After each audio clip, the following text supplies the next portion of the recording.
everybody, welcome back to my channel. I have a tag swap that I need to make for my local Aussie swappers group, and I'll read you what the requirements are.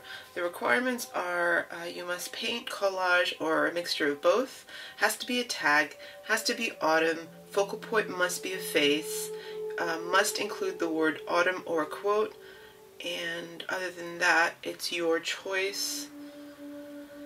So I went through my face stamps, and this is what I pulled out. Remember, I did use this one to make my art journal layout for the YouTube hop, so I thought I'd do something a little bit different.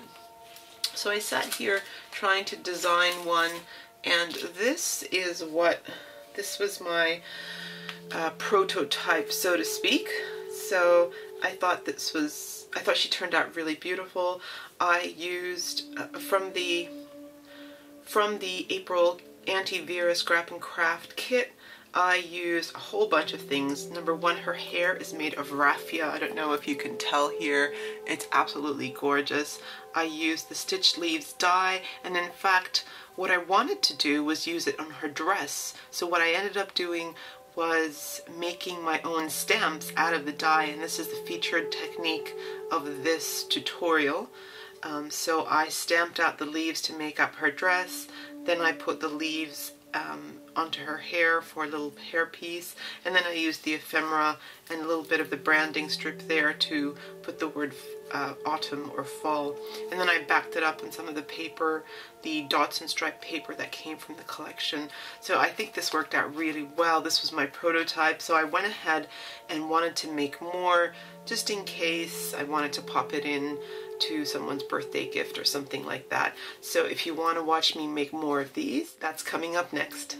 So I'm starting off with watercolor paper. This is just paper I buy at Riot, and it's smooth, so I like how it prints or stamps when I use archival ink. I'm going to have to pull out my Tim Holtz stamp platform. She is too large for my Misty Mini or my Stampaholic Mini, and she's too large for my Fiskars press. So I'm going to go ahead and stamp her out 3 times. Might as well make a trio of sisters, I figure. I always produce en masse, so I figure if I'm going through all the trouble of making one thing, I might as well make a few while I'm at it. I then go ahead and fussy cut her out, and she's pretty easy to fussy cut. Here you see I've got 3 dresses as well, so I went back and I restamped her dresses and then cut them out. I'm reaching for my Lawn Fawn Stitched Leaves die and some foam. So I cut out a whole heap of foam die cuts, and you can see how beautifully the stitches come out here in the foam. So I was really happy with that. I went ahead and used 3 of the smallest leaves in that set, and you see here I've got 2 already down, 2 layers already stuck down, and I'm just adding a 3rd layer here. The reason why I'm doing 3 layers is because the foam compresses down when you put it through the Sizzix, and when you stamp, it also stamps whatever's on the block, so it gets a bit messy, I suppose, when I stamp. So 3 makes it raised enough that you don't get any ink that's been transferred onto the stamp pad. I'm grabbing some fired brick gathered twigs, and I think that's mowed lawn. And you can see how beautiful it stamps. You even see the stitches, so I love stamping with foam. Actually, I love these stitch dies. These stitch dies are really amazing. I've used them in every single project this month from the April kit, and I'm so pleased with them. I can think of a million things to do with them, and this idea came to me really quickly. So I'm basically just alternating colors. I'm not even cleaning out between, you know, it makes the leaves look like they're half brown, half green turning, half red, half green. It's just really beautiful. And then in the end, what I do is I go in with Victorian velvet with the largest leaf, and I fill in the blank or the white, so it's not so stark. I finish off with inking the edges with the Victorian velvet, and I just love her dress. Her dress is so pretty. Now no two will ever be the same, so you can see there that the dresses, although using the same colors, the same leaves, the dresses look slightly different from one girl to the next, and I think that's really cute. I think it makes every single girl unique in her own way. And I'm using a combination of double-sided sticky tape and PVA glue to stick that down. Next comes the coloring in. I'm using my Prima watercolors. This is the Decadent Pie set. This set is my go-to set for skin colors and yeah, how I make my faces. So I thought I would leave this part in because everyone seems to love watching me color. So yeah, I'll leave it in for you. And it's really easy. So you put down your lightest shade, which is that top one on the right hand side. They don't have names, they just have numbers. And you just do one quick layer with that light color. And then as you can see in my palette there, I've pulled some brown out and then I've just watered it down with a whole lot of water from previous applications, and you slowly just get a little bit of that brown. You apply it to the recessed areas or the darkest areas, the areas where the sun doesn't get to. So I'm going around her nose, I'm going around the edges of her face, underneath her lips, underneath her eyes, and where you think you want to put a little bit of highlight, I use some of that white, so I put that on her cheeks and her eyebrows, and she always looks a little bit creepy when there's no eyes. So here she starts looking a little bit more human here. I go for the blue eyes this time, and I'm using that really dark brown for her lips, and you see that she slowly comes to life as you add all those features. I decided to give her green eyeshadow, and it really makes her pop because it pulls some of the color from the leaves of her dress. There's no pink in this set, so I go for my classic set and I grab some pink just for her cheeks. Going back in with the brown here, so I basically just want to make her collarbone stick out and her shoulders and around her neck, and then I'm going back in as watercolor dries. It gets really light, so just going back in, going over some of those dark areas, and she just looks so pretty. Alright, so that's the three. The one on the right, she's got violet eyes. She looks kind of really creepy to me, but what I end up doing here is I grab my black gel pen and I'm adding eyelashes. And as soon as I add the eyelashes, they really spring to life. They look absolutely gorgeous. I'm just doing the black of the pupils as well, and that's really, really necessary. And then I grab my white gel pen and add that glint of light and across the lips as well, and they look really pretty. Now I'm reaching for my raffia.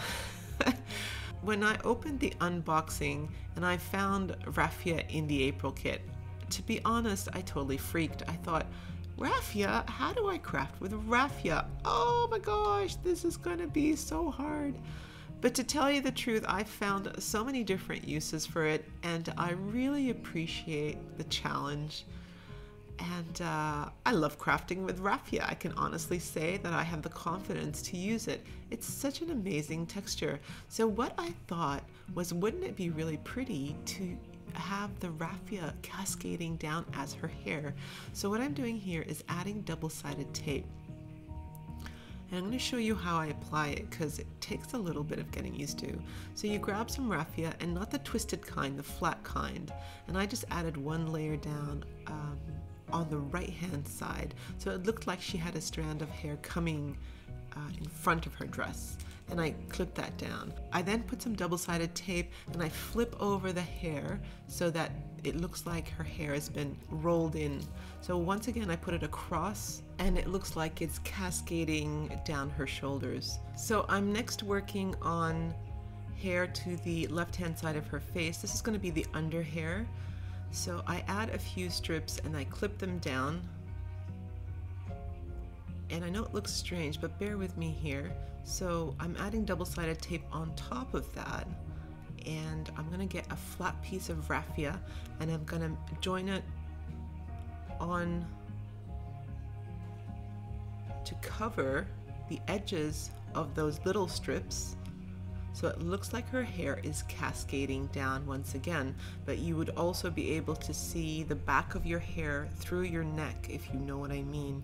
I'm then putting some hair along the top part there, and I'm leaving it sticking out on an angle. That's fine, because I'm going to do what I did on the other side, where you put double-sided tape and then you flip it over so it comes down to cascade over her shoulders, if you know what I mean.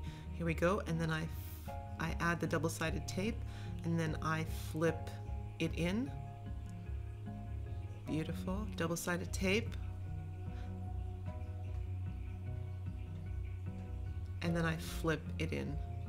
And it just looks like her hair is multi-layered. It's really pretty.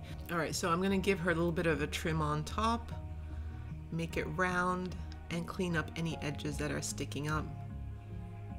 And she looks really pretty. Now around the collarbone, I'm gonna trim that to make it look like it's hair behind her and not sticking into her skin. And I think that turned out really well. So the little, I'm gonna add some double-sided tape to hold these two strands together. And she is so pretty. Now I wanted to show you, I'm so sorry I didn't catch myself doing this, but I wanted to make a braid. So I got 3 pieces of raffia that are the rolled type, and I held it down with sticky tape. And then I just made a braid with the raffia, and I put a pink bow at the bottom.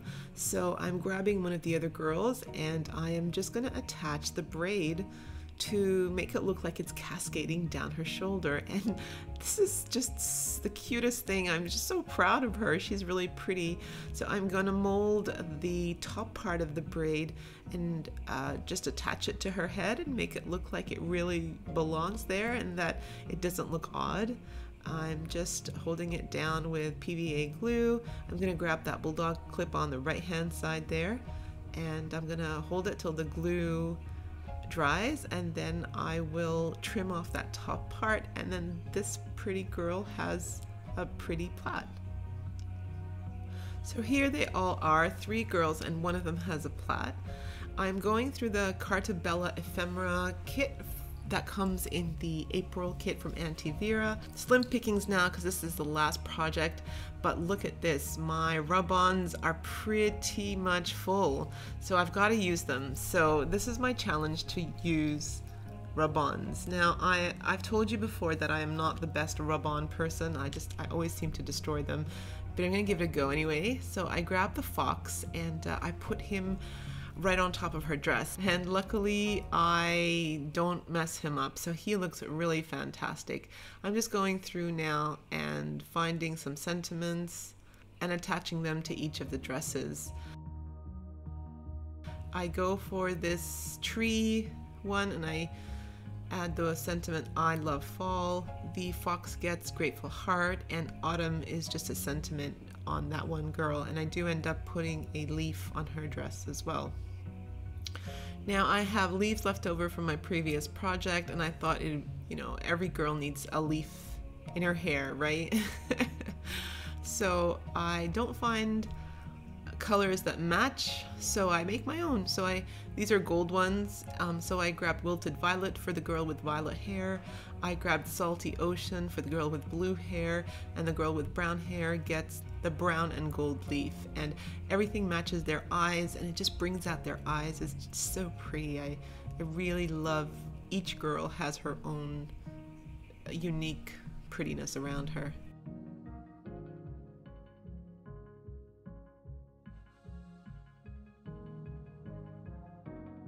It's now time to turn these girls into tags. So I grabbed some of the paper from the April kit collection, and I used this largest die from Tim Holt's tag collection, and I cut some tags out, and I start giving each girl a background, and it mainly color coordinated. The foxy girl had to have a foxy background, the orange tree had an orange striped background, and I wanted to use that owl, so I know it's out of place, but that autumn girl gets an owl.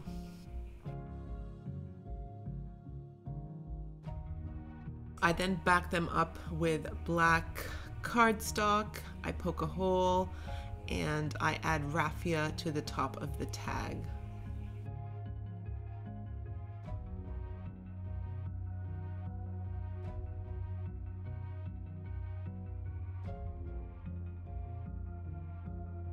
Now I looked at each of these and I needed one more thing. The girl with the owl background, I had two creatures left over, the owl and the squirrel, so the owl just sits on her shoulder, and how gorgeous does she look? So adorable. The girl with the orange tree, her background looked really empty, and so I added some rub-ons there, and that just looks so perfect. And the girl with the fox is perfect on her own, so she didn't need anything extra. And these are my 3 tags, you guys. I hope you enjoyed watching this process video. Do consider stamping with your dies. It just opens up a whole lot more options than what you already have. Just look at your die and think, would I love to stamp that out? And then go ahead and do it. Grab some foam. Foam is really cheap at the dollar store, and die cut it a couple of times and extend your stamp collection. Have a great day, everybody, and I'll see you in my next video.